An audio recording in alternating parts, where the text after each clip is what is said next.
Greetings to all lovers of tales, myths, and legends. This time we will talk about Freya, the first goddess in Asgard after Frigg, incredibly beautiful and charming, who captured the hearts not only of humans but also of gods. However, the goddess herself did not belong to the Aesir but was a Vanir. You see, in ancient times, the Aesir and the Vanir were at war with each other.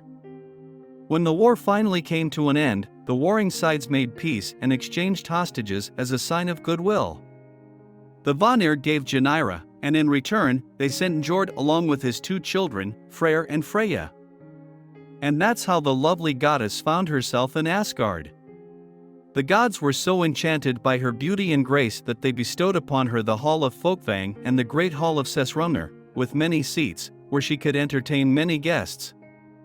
Freya, translated as Lady, according to the myths of the ancient Scandinavians, was the goddess of earthly love and fertility.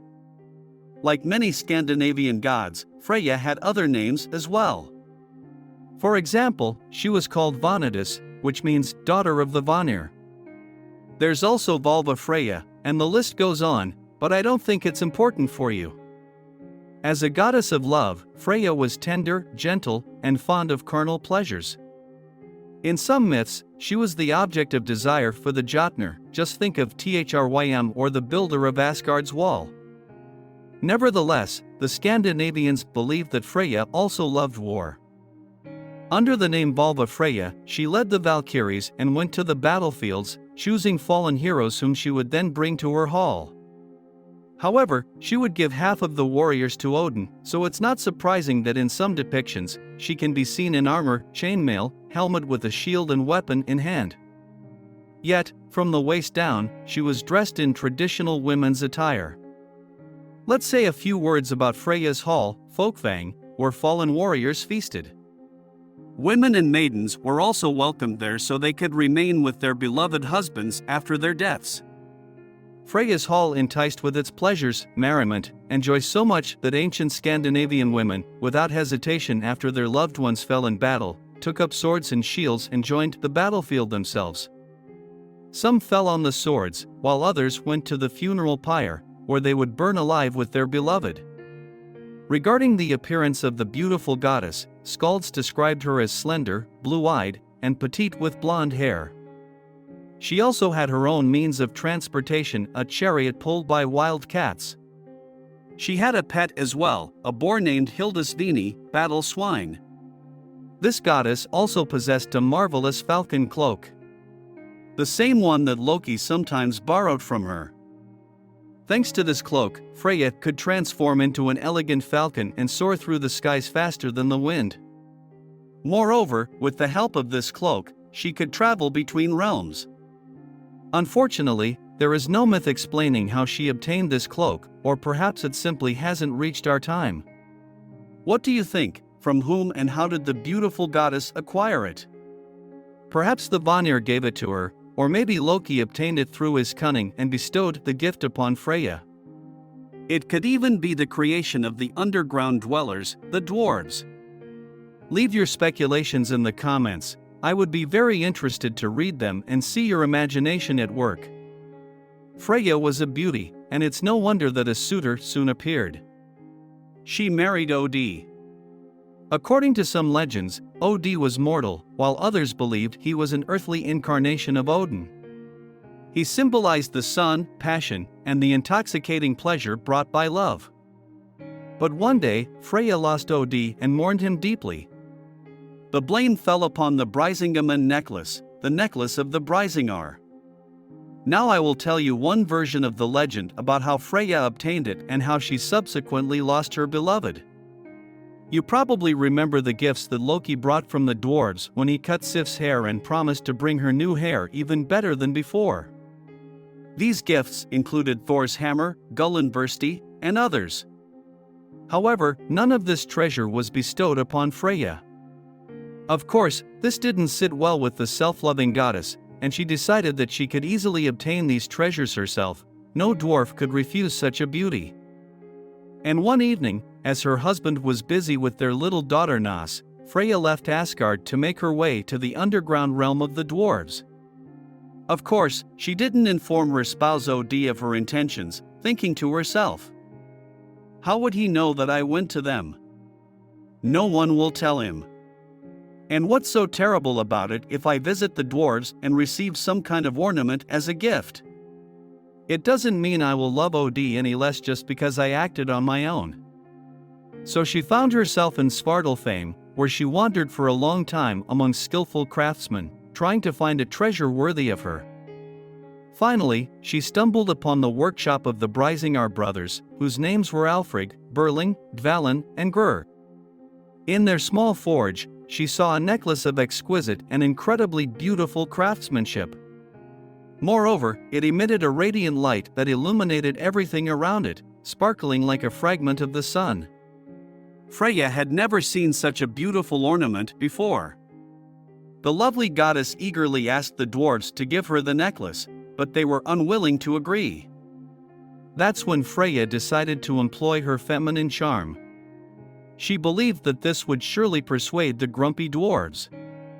But her beauty and charm played a cruel trick on her. The brothers made a condition: Freya would receive the necklace, but in return, she had to spend 4 nights of love with them. At first, the goddess of love was horrified by this proposition. How could it be? She, a beauty, and the ugly dwarves? But as soon as she laid eyes on the necklace, where each gem glowed with an inexplicable allure of light in the gold, different thoughts filled her head. She realized that the dwarves had united all the elements in the necklace. Time and the tricks of the gods held no power over it. Unexpectedly, even to herself, Freya agreed. One of the ugly dwarves moved closer to her and kissed her cheek with his foul lips. Then he led the goddess to the firs, where his brothers surrounded her. What happened next, as I understand it, needs no explanation. That's how Freya spent 3 more nights with them. And on the morning of the 5th day, she took the sparkling necklace and adorned it around her neck. Freya couldn't bear to look the dwarves in the eye, as she saw a smirk in their gaze. Without bidding them farewell, she left the underground realm. But as soon as she emerged from there and saw the beautiful necklace on her neck, she immediately forgot all her sorrows. After all, there was no one in the world with a more exquisite necklace than hers. And OD, he would surely forgive her as soon as he saw how the Brisingamen treasure made her radiant and happy. With light thoughts, she arrived in Asgard. Everyone who greeted Freya gazed at her wonderful treasure with awe and amazement, while a jealous spark flickered in the eyes of the goddesses upon seeing the Brisingamen necklace. Proud and content, Freya went to her hall. But here's the trouble: she didn't find her husband OD there. Later, she searched through all the halls of the inhabitants of Asgard, but no one knew where OD was. In the end, Freya returned home with the hope that OD would come back. But he never appeared. Instead, OD's wife, Frigg, came and told Freya, "You're waiting for him in vain, let me open your eyes. OD won't return here. He disappeared when you made him miserable for the sake of a shiny bauble. He left Asgard, and no one knows where to find him."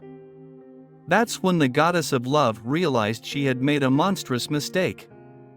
Sad and abandoned, she cried a lot, and her tears fell on the steep cliffs, softening them upon contact. They seeped into the heart of the stones, where they turned into gold. Some droplets fell into the sea and became translucent amber. But one day, tired of her sorrow, she decided to find OD and embarked on her chariot, pulled by 2 cats, setting out on her journey. She traversed many lands, where she became known by different names: Martel, Hern, Jefn, Sir, Skjaf, and Trung. To everyone she encountered, she asked the same question: had her husband passed this way? She shed many tears, which is why gold is found in various regions of the earth. Far away, in the sunny south, under a blooming myrtle tree, Freya found OD. She asked him for forgiveness, and he forgave her. Thus, the goddess of love regained her happiness. Although, according to other sources, it did not end so brightly. The goddess of love never managed to find her beloved, and she returned to Asgard empty-handed, finding solace in raising her daughters. She wore the necklace as a heavy burden, a reminder of her fateful mistake. In this ambiguous way, Freya obtained her ultimate treasure. Do you think it was worth it? The Scandinavians held Freya in high esteem. For example, the most beautiful plants and flowers found in northern Europe were called Freya's hair or her tears, and a butterfly was named Freya's chicken. It was later speculated that the goddess was strongly connected to fairies and enjoyed watching them dance in the moonlight. She left the most fragrant flowers and sweet nectar for them.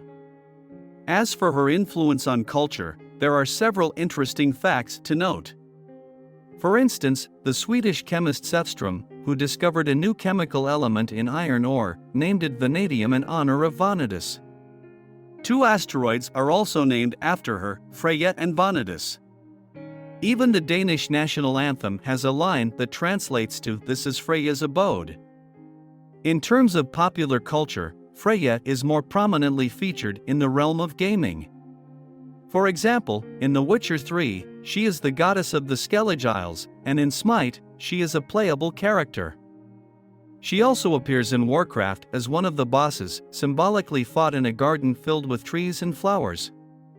And, of course, we cannot forget the recent God of War game, where Freya is portrayed as Odin's former wife. I might have missed something, but you can easily correct and share in the comments which works you have seen featuring the goddess Freya or characters with similar traits. That concludes what I wanted to tell you today. Don't forget to subscribe to the channel. Thank you for your attention, and see you in the next videos.